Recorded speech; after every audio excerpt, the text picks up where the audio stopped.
Selamat sore teman-teman, saya Immanuel Sitonga. Kali ini saya akan menjelaskan UAS dari mata kuliah Nasionalisme di Asia Tenggara. Kali ini saya akan mempresentasikan. Perkenalkan, nama saya Immanuel Sitonga, nomor induk mahasiswanya 0104 321 0055. Kali ini kita akan menjelaskan dua materi dalam presentasi ini. Yang pertama adalah jelaskan asal dan karakteristik nasionalisme di 3 negara Asia Tenggara. Masing-masing satu ada primordial, modern, dan campuran.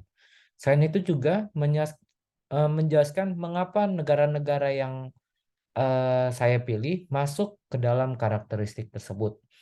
Dan yang kedua, materi yang kedua adalah faktor apa saja yang mempengaruhi kemunculan ide nasionalisme di Asia Tenggara, sekaligus menjelaskan. Oke, kali ini kita akan masuk terlebih dahulu terhadap penjelasan singkat mengenai masing-masing nasionalisme. Yang pertama adalah nasionalisme primordial. Apa sih itu primordial? Nasionalisme primordial adalah suatu bentuk nasionalisme yang berfokus pada identitas nasional yang diterima oleh individu sejak lahir, seperti adanya keturunan, bahasa, agama, adat istiadat, dan sejarah yang diwariskan dari generasi sebelumnya. Kan seperti yang kita lihat dari gambar ini, terdapat adat dari suatu budaya. Oke, ini kita masuk ke dalam nasionalisme modern. Nasionalisme modern itu didasarkan pada identitas nasional yang dianut secara bersama, seperti bahasa, budaya, sejarah, dan nilai-nilai. Yang membedakan nasionalisme modern ini adalah suatu melibatkan kesetiaan pada sebuah negara yang dianut oleh masyarakat bersama. Oke, kita akan lanjut ke dalam nasionalisme campuran atau biasa disebut mix. Dalam nasionalisme ini, individu atau kelompok mungkin merasa terikat pada identitas etnis mereka dan menganggap sebagian bagian penting dari identitas nasional mereka. Tetapi dalam nasionalisme campuran juga mengakui pentingnya mempertahankan kesatuan dan kesetaraan di berbagai kelompok etnis dalam suatu negara. Oke, kita akan masuk ke dalam materi inti. Yang pertama adalah 3 negara Asia Tenggara yang memiliki nasionalisme primordial, modern, dan campuran. Yang pertama adalah Malaysia. Malaysia termasuk ke dalam negara nasionalisme primordial. Mengapa? Karena pertama, identitas Melayu.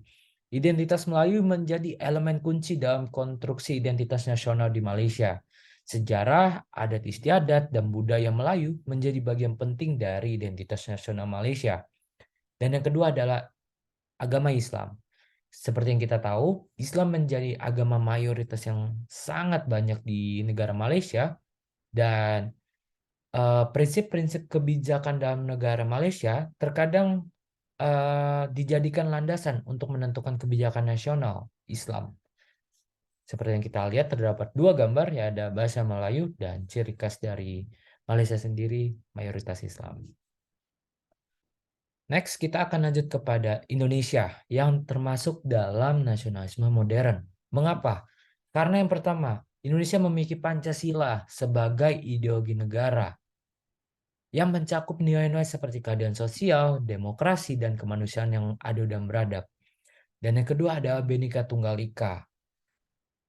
Mengapa? Karena nasionalisme modern di Indonesia juga melibatkan kesatuan keberagaman etnis, agama, maupun suku.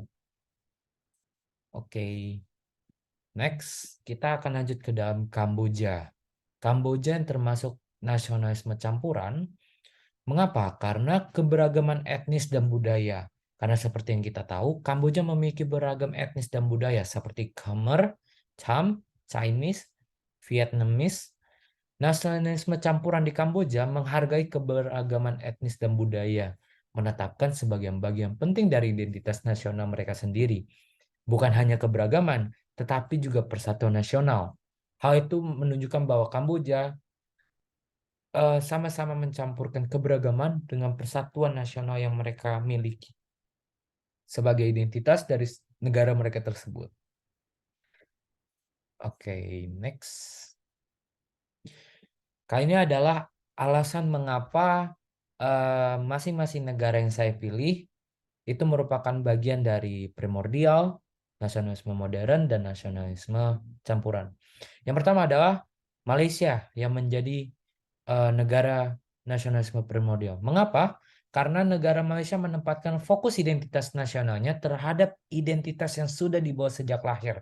Seperti tadi kita lihat, adanya agama Islam yang menjadi mayoritas di negara tersebut, dan bahkan kebijakan-kebijakan nasional di negara Malaysia ini juga eh, terkadang membawa nilai-nilai syarat Islam. Dan selain itu juga adanya bahasa Melayu yang menjadi bahasa nasional mereka.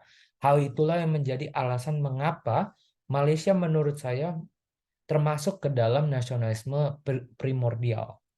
Selanjutnya ada Indonesia. Indonesia yang termasuk nasionalisme modern. Mengapa? Karena Indonesia menempatkan kesetiaan negaranya menjadi identitas nasionalnya. Seperti yang kita tahu, adanya Pancasila dan Bhinneka Tunggal Ika yang menjadi pedoman bagi masyarakat bersama yang masuk ke dalam poin nasionalisme modern. Selanjutnya adalah Kamboja yang termasuk ke dalam nasionalisme campuran. Mengapa? Karena Kamboja menempatkan keberagaman etnis yang sudah dibawa sejak lahir, seperti yang tadi kita lihat, adanya keberagaman budaya Chinese, Khmer, dan Vietnamese, dan juga persatuan negara yang menjadi identitas nasionalnya. Hal dua tersebut yang menjadikan identitas campuran dari negara Kamboja. Oke. Selanjutnya adalah dalam materi yang kedua, yaitu ada faktor munculnya nasionalisme di Asia Tenggara. Yang pertama adalah penjajahan atau kolonialisme. Karena kita tahu salah satu faktor dari munculnya nasionalisme di Asia Tenggara itu ada penjajahan yang terjadi di beberapa negara Asia Tenggara seperti Malaysia, Indonesia, dan penjajahan yang terjadi di Asia Tenggara juga melakukan penindasan dalam masyarakat maupun pendidikan yang mengakibatkan banyaknya negara Asia Tenggara yang sadar dan mulai merasa bahwa mereka memiliki identitas yang berbeda sekali dengan penjajah seperti Belanda dan Jepang, dan inilah yang mendorong mereka untuk memperjuangkan nasionalisme mereka sendiri. Dan yang kedua adalah institusi agama dan politik lokal.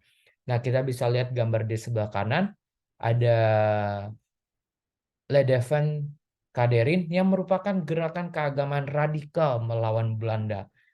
Nah, tokoh institusi agama dan politik lokal ini juga menjadi faktor penting dalam munculnya nasionalisme di Asia Tenggara karena banyaknya tokoh-tokoh politik, agama, dan para intelektual membuat gerakan ini mendorong masyarakat untuk memperjuangkan kemerdekaannya atau bahkan meningkatkan ide nasionalisme di Asia Tenggara itu sendiri. Bukan hanya di Indonesia, tetapi banyaknya negara seperti Malaysia dan lain-lain.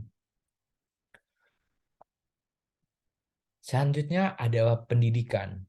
Mengapa? Karena faktor pendidikan juga menjadi suatu alasan terbentuknya nasionalisme di Asia Tenggara. Karena nasionalisme di Asia Tenggara sudah terbentuk sejak adanya pendidikan yang sudah dimulai sejak kecil. Karena seperti yang kita tahu, pada zaman kolonialisme, nasionalisme itu sudah dibentuk oleh anak-anak dari Indonesia sendiri sejak pendidikan. Dan bahkan bisa mereka tanam dalam pikiran mereka sejak kecil bahkan hingga besar. Baik, sekian dari saya Immanuel Sitonga. Terima kasih.